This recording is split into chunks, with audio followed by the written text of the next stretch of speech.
Harihi Om. My dear holy souls, this is Mata Anantananda, Sri Sadguru Shivarama Avadhuta Ashramam, Kamavaram village, Kurnool district, Andhra Pradesh state, from Bharat, that is India. Under the caption of wonderful Indian folk stories, we are discussing and we are enjoying the folk stories of Indian historical personalities Bhatti and Vikramaditya. In this video, the beginning of Bhethala's stories is that, and knowledge is always advantage, but in the Bhethala stories only, knowledge is disadvantage. It is an obstacle. It is an obstacle to Vikramaditya to achieve the goal. It thrills us and provokes thoughts in several angles. The outcoming skills from this story are: the story encourages that nature even protects the person who is dare enough. We'll have admiration towards courage by watching Vikramaditya. Okay, the rest of the story we'll discuss. Like this, the idol on the second step of the golden throne continued her story to Vikramaditya. It said, to Bhoja Maharaja. The idol's name was Madanabhishekavalli. It said to Bhojarajendra, "Oh, my dear King Bhojarajendra, you, according to your will," I'm going on to explain the stories of Bhatti and Vikramaditya. In the last, I told you up to Vikramaditya had approached the corpus in which Bhethala was lying, which was uprooted and hanging on to the branch of a big tree.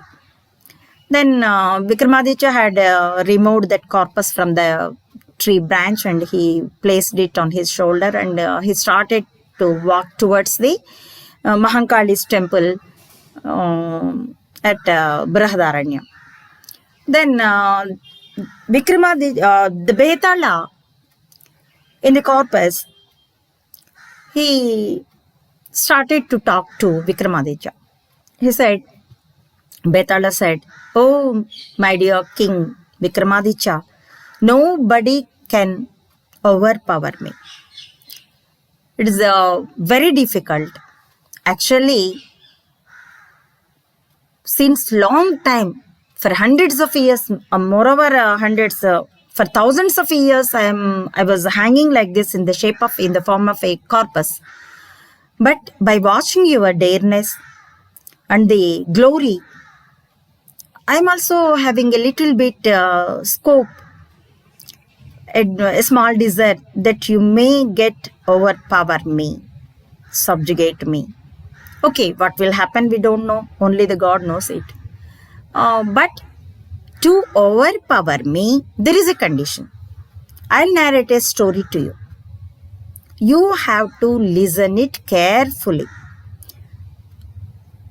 At last, after telling the story, depends upon regarding the subject of this story only, I'll put a question to you. With your common sense or civic sense or whatever the arts and educations you learn from your scholars and teachers, you have to give the reply to me.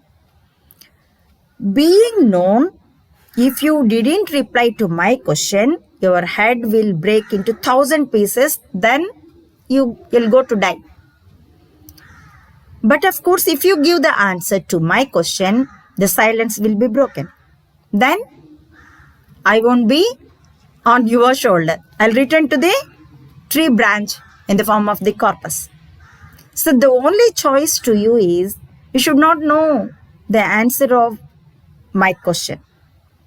Here, your knowledge is disadvantage to you. You have to give the reply. If you give the reply, I'll disappear from your shoulder and I'll reach my tree itself. Are you agree about it? Then Vikramaditya, with a beautiful smile on his face, he nodded his head. But he didn't open mouth to reply in voice.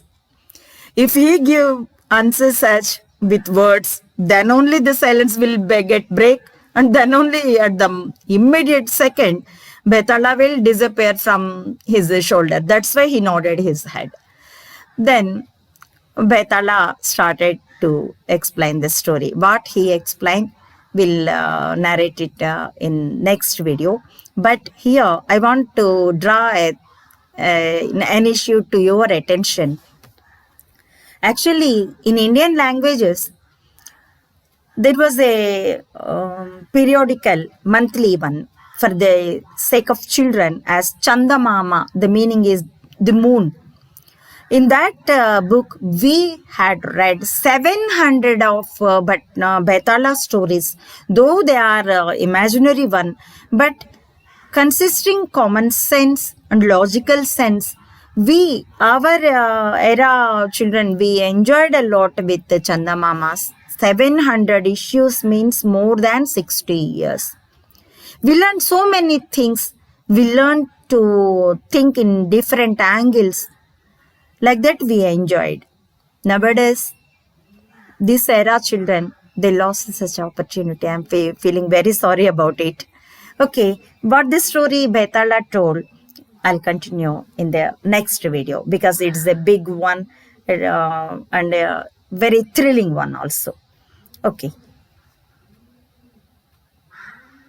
Harihi Om. Thanks for watching.